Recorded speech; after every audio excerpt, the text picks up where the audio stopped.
Welcome to the Lorehounds podcast. We're your guides to a very sad episode.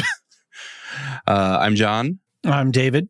And this is our vibe check coverage for the Pitt. We're not doing our usual analysis, but we're kind of sliding in that direction. My outlines each week get longer and longer. And the podcast keeps getting longer. But this week, I think we're actually going to stick pretty short. I've got a lot of family stuff going on today. So I think we got to keep it pretty quick. But it's like all over the world. It's just kind of a crazy week going on. And it's just amazing that we're still sort of stumbling forward in some sort of coherent direction. Why? Is there something happening in the world? Yeah, a few things. I mean, never mind, at least in this part of the United States, just seems like there's a rolling flu cold thing going around and everybody's up and down and they're fine and then they're not. It's kind of a mess.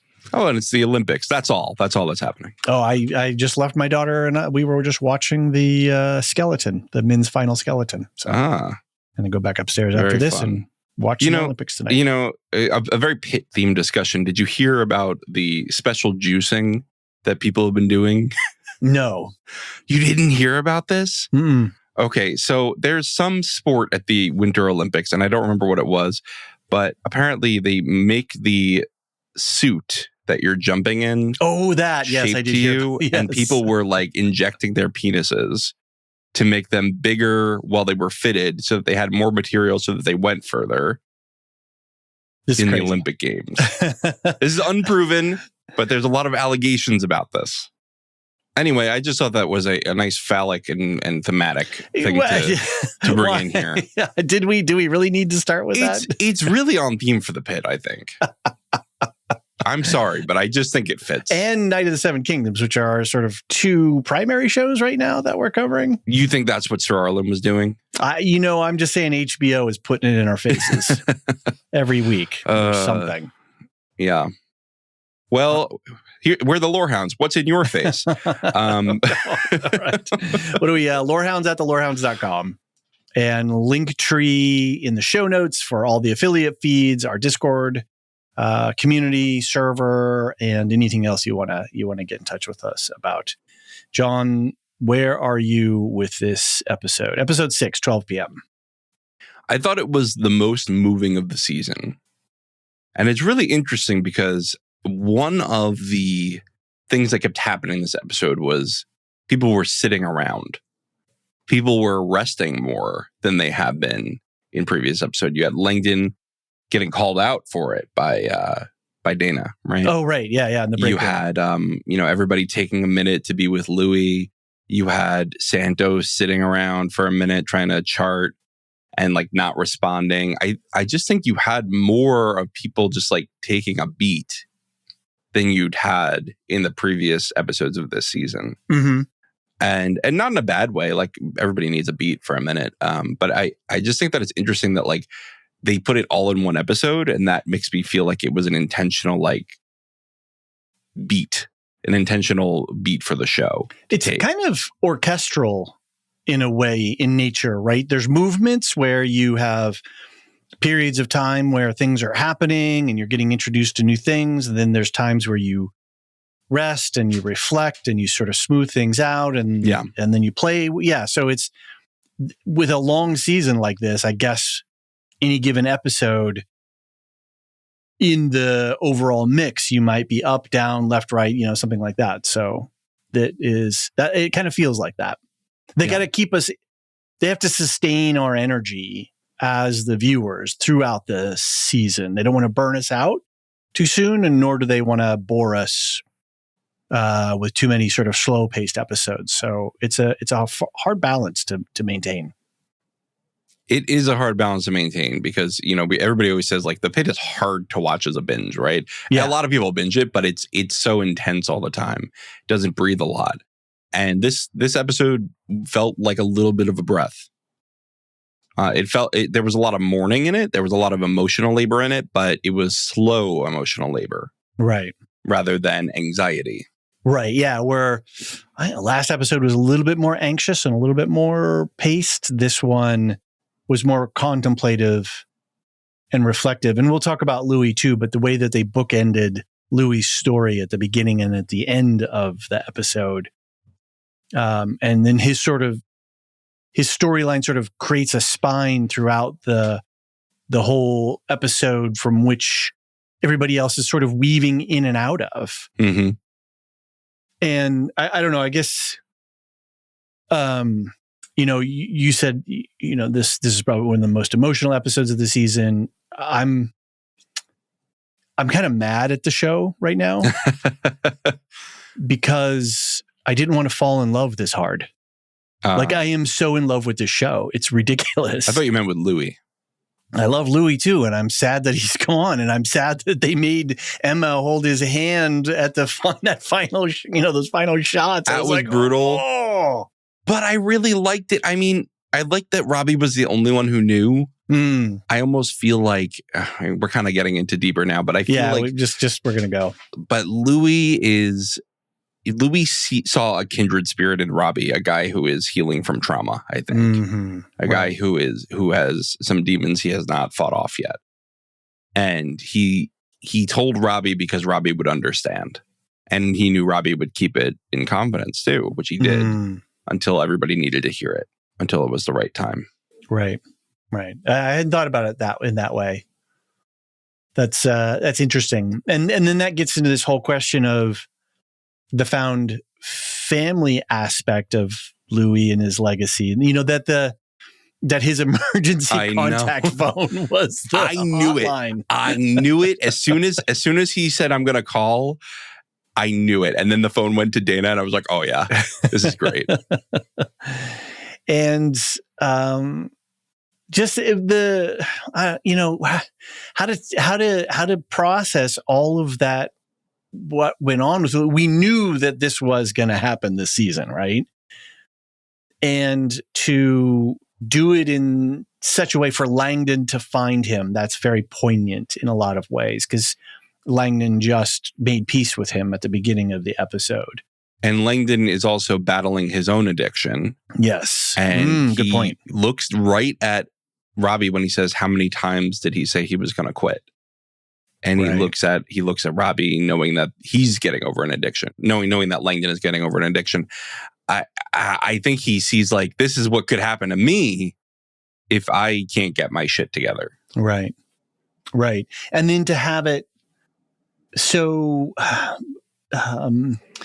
watching the blood well up out of the tube.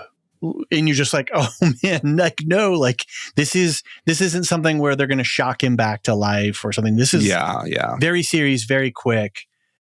And you can see as both Robbie and Langdon are, as hope. Sorry, I'm getting emotional. I didn't think I was going to get emotional. This is why I'm mad at the show. You can see the hope draining out of their faces, realizing that for all their skills and technique and their ability to MacGyver things, shout out to MacGyver. We didn't talk about that last. I know we didn't talk about that. Which, by the way, I think I might be in the last generation to hear of it. I never watched it, but that was used in conversation to me from older adults. Right. When I was growing up. It was a thing, man. It was a thing. You pull out your multi-tool and you're going to MacGyver something. But now we have these Gen Z doctors coming in. No idea what's going on. They're 2 generations removed. Because they don't MacGyver even their parents weren't MacGyverites. I like that. Anyway, with all that, their abilities and skills, that they're powerless in that moment. And then the fact that the tension that has been building up between these two guys, two friends who've known, ex-friends, whatever you would have described their relationship. Mm-hmm. And that they both knew Louis so well, in this found family situation. And then for Whitaker to not be there, like that's just, again, bittersweet. And then Ogilvy with his insensitivity is like, bro. Ogilvy deserved his shit scooping. That's all I'm going to say. His ass explosion. I think, give him all the ass that, well, maybe that's not the right way to say that. Right. But give him all the poop that's right. that you can find. It's, it was just such an incredible way to bring together the episode. And then if we look at it, like I was going over the patient list, we don't get introduced to that many patients this episode. It's pretty No, this light. is really all follow up except Hot Dog Guy, right? Yeah. I actually, this is why I'm also another reason why I'm mad at the show. As I was putting the patient list together, and then I'm like, oh, I got to keep who's the doctors. And there's that new nurse that was from season 1, but we haven't seen her yet. And I'm trying to track all this stuff. So I ended up making a show guide. Well, this was the nurse. Well, first of all, you're insane, and I don't even know how to respond to that. But yes, all right. If you've not been here before, show guides are a little, they're like a wiki light, right? They're a Lorehounds produced wiki light where you can look at some of the info in a simplified format, and they've been very useful for us for prepping and for our listeners to follow along. Thank you, David, for putting it together. The raw material together, and I've reached out to our Discord community to see if we've got any candy stripers who are willing to jump in and help augment the data that's in there. So right now it's just sort of raw data, but we'll get some pictures in there and some other links and things like this. But I kind of am thinking that since this is going to be a show that's going to be turning around pretty frequently, and it's going to run for several more seasons, it'll be kind of nice to actually have this as a resource for the community and for everyone to use. So I don't feel bad about making it. And I've broken it up into characters and patients, and I was looking at the patient guide today. We're really, I think, only introduced to 2 new patients. I think that's right. Everybody else was a patient from a previous episode. And I could only remember one. I could only remember the... oh, no, because we had the motorcycle crash too. That was the other new one. Yeah, so that's Brandon Lee, and then we have Rocky, the hot dog guy. And one of the things that I have is on the patient list is the episode introduction. So like when they show up in what episode. And then if you click on them, it has their sort of primary complaints. It has the outcomes and the diagnosis, who worked on them, all of that kind of stuff. So it's actually kind of a useful thing going forward. I also want to say I appreciate that. There are some times where like, okay, the dermatitis came back as, necrotic fasciitis. But here we have, just a guy who ate too many hot dogs, and he's going to throw up and he's going to be fine. And he's going to say he'll be back next year. And then that moves on. It's just a little bit. Right. I appreciate that there are some of the less severe cases in this to break it up a little bit. And did you notice that they were doing that thing that I mentioned last episode about Langdon being on the other side of the room, and then the focus sort of shifted to him and then back? They're doing it again. And I have to go back maybe and look to see all season long. I'm pretty sure they've been doing it this season. I don't know that they were doing it much last season, but something will be happening. Will be with the camera will be with some people or someone, and then somebody from across the room will focus in on them. So when Rocky was returning to the world some of his hot dogs, I don't know how to say it that way, he was puking up some of his hot dogs, we rack focus over to another patient in the other room who's going, oh man, like that's gross. Other people. Well, he was eating a sandwich. There were two times it happened though. There were 2 times. There was the sandwich one, and then there was another one. So it's really, I really like that aspect, not only what you're saying of these little interstitial patients, but that is, they're connecting us to what's going on, what else is going on in the ER, and what people are seeing from across the room. And that's connecting, it's making the whole emergency department feel like it's one giant sort of, I don't know what's a metaphor to use, organism or one giant dance or whatever it is, that it's an interconnected space, not an isolated space. Right. I like that. I like that a lot. May I also add that egg salad is not the sandwich you want to be eating next to somebody vomiting. I just feel like egg salad itself, which they mentioned it several times this season, I think, like, we'll get you an egg salad sandwich. It's probably one of the most vomit consistency foods, right? The egg and salad? you've got eggs and mayonnaise in an unrefrigerated condition. I don't know that that's a good idea. I'm going to, I don't know. Peanut butter and jelly or sun butter and jelly or whatever, something like that. But I don't. At least you're already in the hospital. That's true.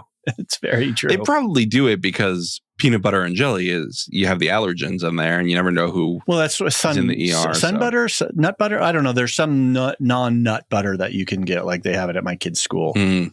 So, I think it's sunflower butter is what it is, which is okay.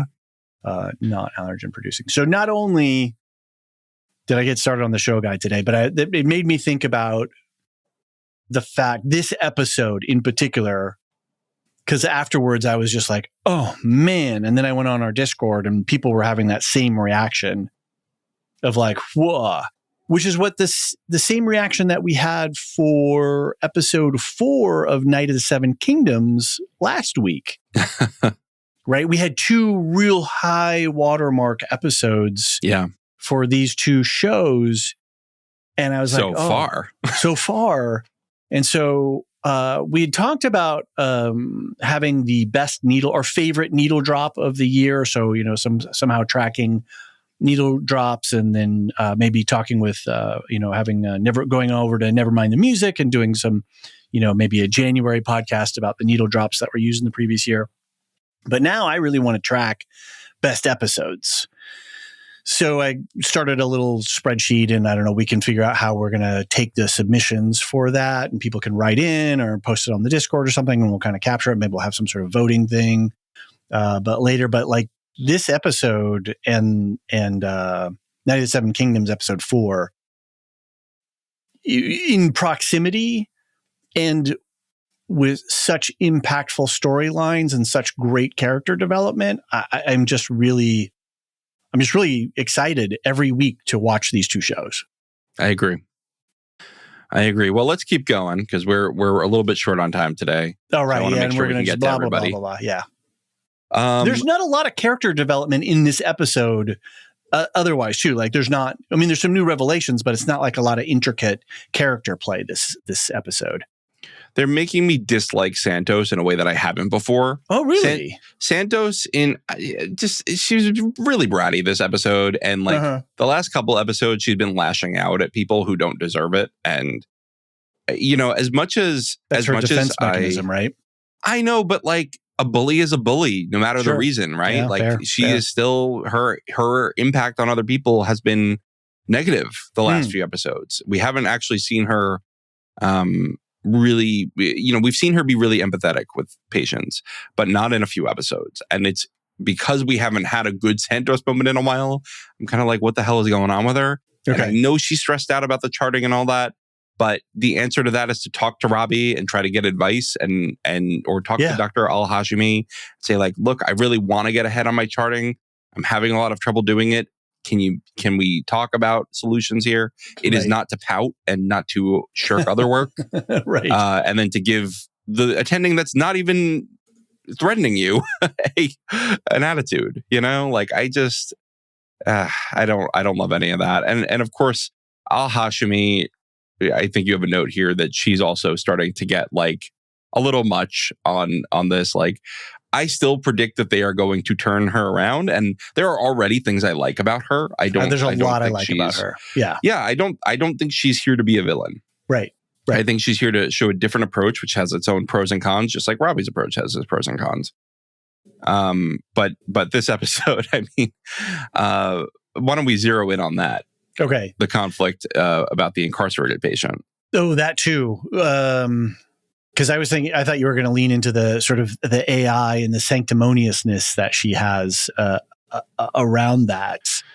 Well, I think the sanctimoniousness applies to both, right? She's very, I would say defensive. She's very defensive about AI use. Mm-hmm. And I personally think like you have to be honest about the weaknesses if you're going to implement new technology, as opposed to just sort of saying, well, they must be, everything needs to be checked before, like it's a of course kind of thing. Also, 2 big mistakes in one chart is not like a 2% minor error rate. Yeah.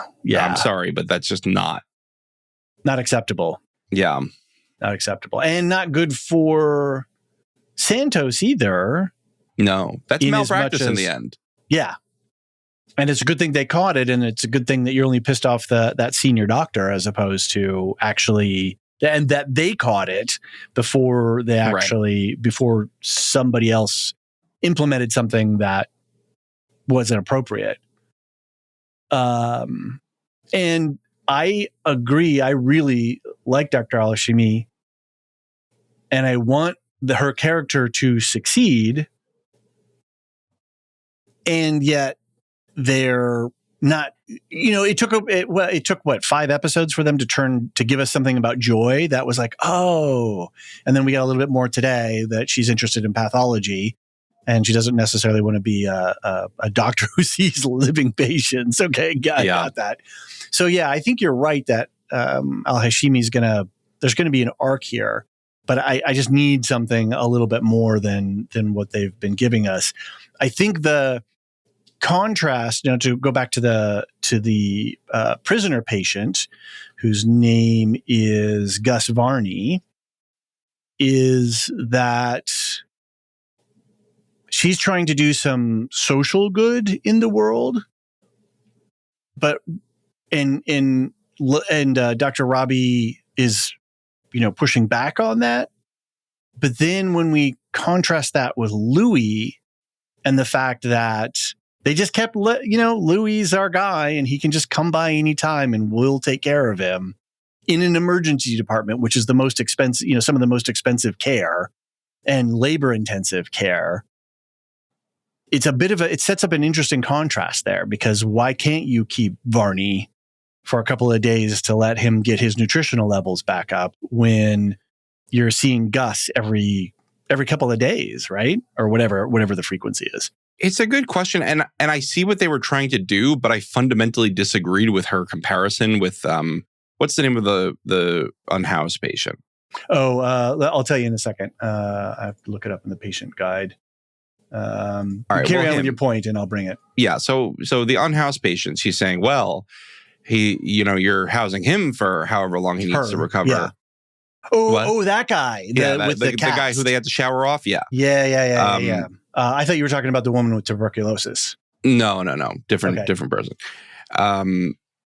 Anyway, you're keeping him in here. What's the difference? Well, the difference is that there are no doctors at all on the street, right? Like, I do think there's a fundamental difference here between those two cases where, no, he's not going to get as good care as at the prison hospital. That's almost certain, right? But he's going to get some care, and he's going to get enough care to have at least a recovery enough to get back to a normal baseline of health. Maybe not normal, but subnormal. But the other thing is like, sorry, what? Troy Digby is his name. Okay. Whereas, you put Troy back on the street, he's just not going to get better. And I think that's the difference. Ooh, that's interesting. That's a good callback. I didn't think about him as well. It's the difference between reduced care and no care. Mm-hmm. I think reduced care is defensible. I think no care is indefensible. Mm-hmm. And so I do think that there is a big difference here. And I don't think that was a fair comparison she made. And that's why she kind of pissed me off in this whole thing. Right. Because, as much as, look, if there were no other patients and they weren't having a shortage of beds. It wasn't 4th of July and and the other hospital being shut down. Yeah. That would be one thing. And I would say, sure, keep him in there as long as you want. I don't care. I'm not here to save the hospital money. But I'm like, you also have to think of the other people who need care. And if there's no space for those people to get care, somebody could die because they're not able to get into a bed fast enough. And Robbie ran through the things like they have a hospital, they have people there, right? And it's maybe it's not the best care, but then by keeping him in the pit, then that means correctional officers have to stand guard there. Like it's a big resource. There's enough care and there's enough resources, but they're inadequately, they're being applied unevenly to everything. And that they even have to deal with the question is terrible because the correctional, quote unquote, air quotes, correctional facility should be managing for this. This should not be the case. Also, I was very confused with he goes to put the guy in a room where he can see him and he goes, it's better than prison. She goes, not by much. I'm like, what are you talking about? What are you talking about? Every hospital room I've ever been in has been one of the least private places I've ever existed in. Why are we pretending that anyone gets privacy in the ER? basically nobody does. Did you want to share some? I was in the ER last week for a minor issue. It was a minor issue that I just had to go to the ER to get taken care of because it was. And we were messaging about it. I was saying, "Oh, this is good content for the pod." And I was like, I basically, and because I was a low risk patient, they waited like 3 hours before I saw a doctor, and then the doctor gave me antibiotics, and then I was sent home, and that's fine. Like I wasn't upset about the fact that I waited because I heard people yelling in other rooms. I knew that there were trauma patients probably that needed help more than me. And so I was like, however long I'm here, I'm here. I brought a book, whatever. But I'm just saying, like, there's no privacy in an ER. Like, I've never been in an ER where you get privacy. Right. And for her to be like, you're imprisoning him because you're putting him in a room where you could see him from the desk. Like, get real, lady. Come on. That's just, I'm sorry, but that's just indefensible, that statement. Right. Right. I hear you. It's not much better than prison. Oh man. Well, and it's the psych observation room, which has a controlled doorway access as well. So, Okay, but like, he's already in cuffs. You're not. Exactly. This is, for me, this was performative. That's what bothers me about it, is he's still going to be cuffed whatever room you put him in. He's still not going to have privacy whatever room you put him in. Right. Eventually, he's going to go back to prison and he's going to get malnourished again. And yes, there should be systemic reform of the prison and he should have better food, as should all the other prisoners. But none of the things that you're doing are going to have a long-term effect on this guy's life. It's just to make you feel better about how you are treating this one person in this myopic moment in your life. Wow. You get some feelings about this. It's performative social justice, and I hate it. Okay.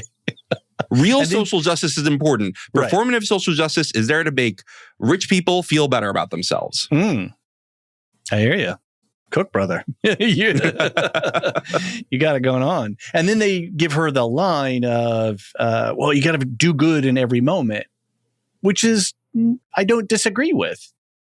But you got to do it smartly, right? You got to think inside of where you're at. And Joy says something the other episode, which is, what did she say? Something about you got to work the system, basically. If the system doesn't work for you, you got to work the system. Right. And I get that. But that was also in the context of somebody who actually needed care in the hospital. Right.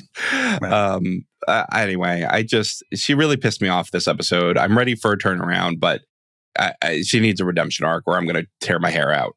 I have to say, if you want a good leavening thing, go look at the IMDb pages for all of the actors, and definitely look at the actor. Oh, and I just had her actor's name. Sepida something. Yeah, because it's so funny that their headshots, right? Sepida.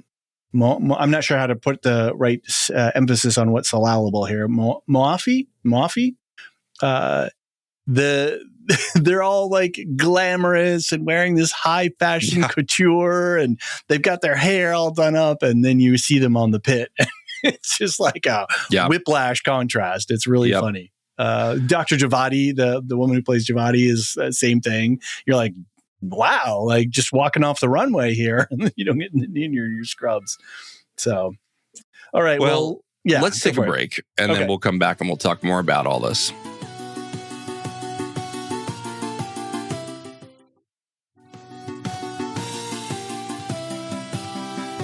I feel like we kind of already talked a lot about Louis, so I don't want to dwell on that too much. Jackson Davis, this likely schizophrenic patient at this point. Yes. Can I just say that I still think his sister's actor is overacting? Oh, you're really grouchy this episode. I don't like the acting from her. I'm sorry. I like everybody else's acting in the show except this one person. But I did enjoy basically all the other performances. I thought he did a good job. The Jackson actor of feeling a bit confused. The psychiatrist did a good job of now that he's not cranky that he was called down for a sleeping patient. Right. He's very kind and he's very understanding and he's like, let's have some patience here. I saw a really good comment about Javadi versus Ogilvy, whereas Javadi says something kind of callous here too, right? She says, what's wrong with him? She says it's going to take us some time to figure out what's wrong with him, and that sets Jada And she off. uses the word wrong. Yeah. Right. But she immediately apologizes for it, and she might have been a little bit obtuse here, but she's not dismissive like Ogilvy is. Mm-hmm. And that is, I saw a comment on Reddit about this, comparing them. Like, they both make mistakes, but one is owning up and learning from them. Mm-hmm. And that's the difference between our know-it-alls. Right.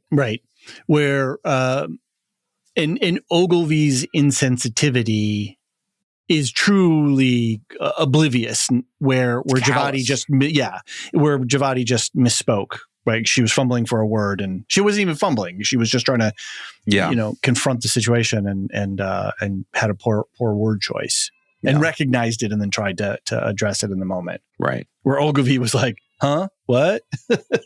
Yep, dude, somebody died." Right. Yeah, I don't like Ogilvy.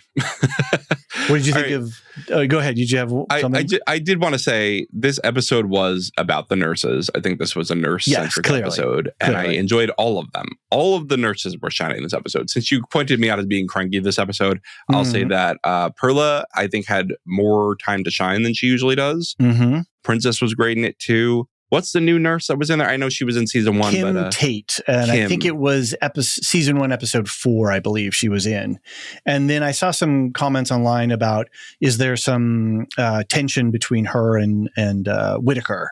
Like Whitaker giving her an interested look. Oh. So. I think he was just like, this is just something that she does to like impress the new people. Mm-hmm. And she was coming in hot too, right? She was like boom, boom, boom, dropping knowledge and calling things out. She was good, right? Yeah. She had all the CCs that you need. That's right. And the gauges of the needles. And then of course, Donnie was shooting 3-pointers, all night long. And he was rolling around, showing off his skills. And it was great. I like that we have a depth of character. I think it's smart for the show to start bringing us closer to some of these secondary characters that are not doctors. Yeah. So it's not just a doctor-centric thing. It's not like, oh, these are celebrity chefs and we're just going to go get into them and their amazing use of food. It's like, yeah, what about the dishwasher? What about there's a lot of interesting people in a kitchen or in a restaurant. Yeah. It's fine to have the centerpiece is the chef, but to let's spend time with other people who make all of that happen. And seeing Perla be so affected by Louis, really, I wasn't ready for that. Yeah, and they have a lot of nurses at various stages of their career, and I appreciate that. They have Emma, the new nurse, who shows a great deal of empathy. You have, obviously, on the other end is Dana, the charge nurse, who she's like, why do I come back? I don't know. I don't want to answer that question. Go work with Perla. But she's great, right? It's a like Langdon says, it's a coarse exterior, but she's got a heart of gold. Right. You have the two gossipy nurses, Princess and Perla. Yeah. Mm-hmm. You have Kate, the I gotta show you all my knowledge. Sorry, Kim. You gotta show you all my knowledge. And you have the new NP. You got Donnie, who I loved Ed too. Donnie with the I'm not eating your blood donuts. He was running for those donuts. He was running, and I was like, I would have been right there with you, because if it turned into a feeding frenzy, I was like, where's mine? I got to get mine. So, oh my gosh, I'm with it. I'm all over that. That's pretty funny. Did you catch the quick line between Garcia and Santos? Yes. Oh, there was speculation all season that they're was there? Together. Oh, I didn't know this. No, I'm just now. Yeah. The whole season, everyone thought that because there had been a few little comments of like, Whitaker, you use somebody's toothbrush or something like that, right? So yes, everyone was suspecting that, and of course now we have almost confirmation that they're dating. Although perhaps Garcia is not committed to a. No, I think Garcia is. I think Garcia is the kind of person who is very absorbed in their career and their status and position in life, and she's not looking to settle down. I think at this stage, and I think if Santos has any thoughts of having a deep relationship with Santos, I don't think she's on the same page as Santos is at this point. or as I agree. is. So I agree. Sad for Santos, but yeah. I mean, also Santos is being a brat, so maybe not sad for Santos. I see. Did you catch last week that the death doula was actually the night shift charge nurse? I did not get that.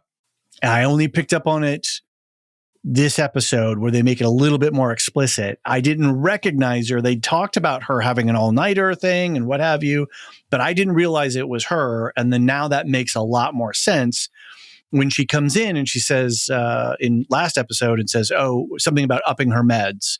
Like, whoa, that's a big thing to say for outsider, counselor type person to right. come in. But it's the fact that no, she's an employee of this hospital and, is a qualified nurse. Right. And a charge nurse is like your master sergeant of the platoon, right? You listen to them. They know what's going on everywhere. You do not go against what they say. So it makes sense now why that energy was there. I can't imagine being a death doula and a full-time charge nurse. Like that's a huge amount of social energy that you're putting out into the world. And that's how she's allowed to afford Love Island. Yeah, right, exactly. So, what do you think is going on with I've got a big list here, but I got to scroll now to find Roxy Hamler. The cancer patient and her husband. I think she is feeling overwhelmed by the help of her husband. I think she probably is starting to resent him or whatnot. Something like that. I don't know. I think it's a lot of one, she probably, I just went through hospice with my mother with cancer, right. I've seen this, and I think things that people really go through is losing control and having people around them see them at their worst. People they love see them at their worst. And I think probably both of those may be factors here. The fact that she wants to stay, I wonder if she wants her kids to not see her using a bedpan. Did you catch that line that she dropped about how she saw the light go out of him? Right, that she was sort of having this nostalgia moment of days before and their life together before, and that, because he's devoted himself to all of this, that, he's it's changed him. It's going to change anybody that goes through that. But that to me, I was reading that she is sad that she's a burden on her family and that her condition is, I think that she's feeling guilt. That's my sense of it. And I could be wrong. There's a lot of complicated emotions with it, right? Especially, luckily my mom's kids were all grown, so we didn't have to deal with that. But she's got a 9-year-old, right? That's really tough to leave a 12 or 15-year-old. Yeah. It's really tough to leave kids behind that are not grown. Right. But she's, I don't know. And then the way that they're talking about some of the meds and some other things, I was starting to worry if this is going to be a thing where, death with dignity. I don't know if that's a thing in Pennsylvania or not, or if she's going to, she has the pain meds, which has controls on it. I'm just worried for what's going to happen with this story. Yeah, I don't know. Well, David, I know we got to cut it a little bit short today. Sorry for my family commitments and don't be sorry. All that, but don't never be sorry for being a parent. But I know we got some feedback. Do you want to let us know what Sarah, our resident correspondent? Yeah. First of all, Sarah, next time check in with Lorehounds HR before you go on a vacation that has no internet access, and we depend upon you. No, I'm kidding. I hope you had a great time on wherever you were being disconnected from the internet. She wrote on the Discord, she was like, I heard my name called out twice. So what's going on? So thank you for writing in, Sarah. We really appreciate it. She was talking about a STEMI from episode 4 is an ST elevation. Of course, we don't have a myocardial infarction. It's a heart attack. Sitting up did not make it worse. His heart went into abnormal rhythm because of the blockage, causing a heart muscle to not get enough oxygen and start to die and not to conduct the electrical impulses correctly. They were sending him to the cath lab once he was stabilized, while they thread a catheter into his heart, usually through an artery in the wrist, to open up the blockage with a balloon and or stent.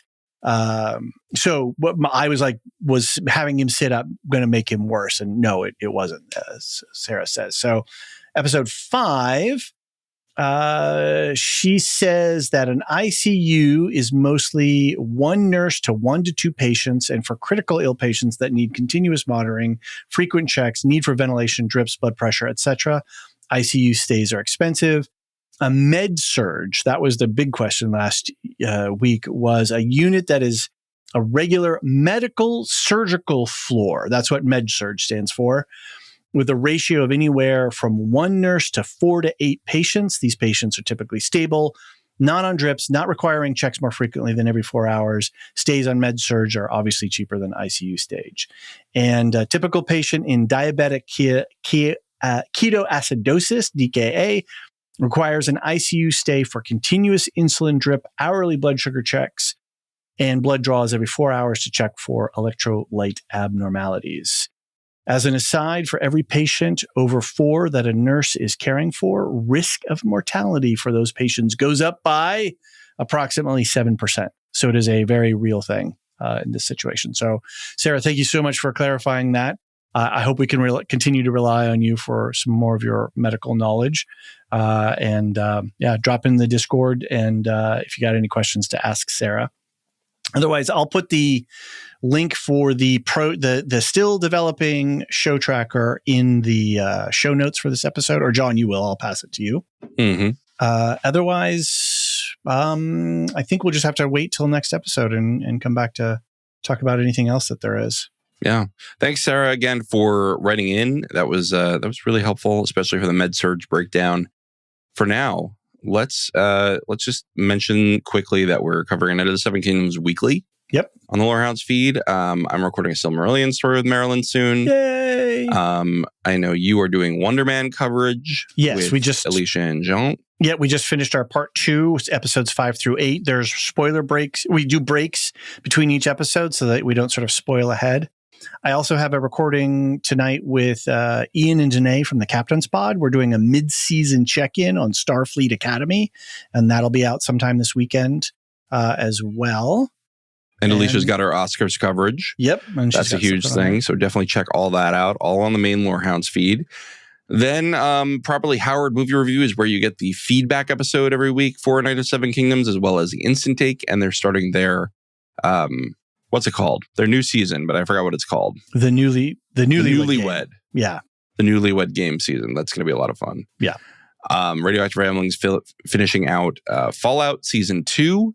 And Never Mind the Music covering music and psychology every week. They just had an episode about Haim the other day, so that was a lot of fun. Gotta love Haim. Cool. Very cool. Well, I aim to get out of here, so we got to let you go. Be a parent. Take care of your family. Don't end up in the ER again this week, okay?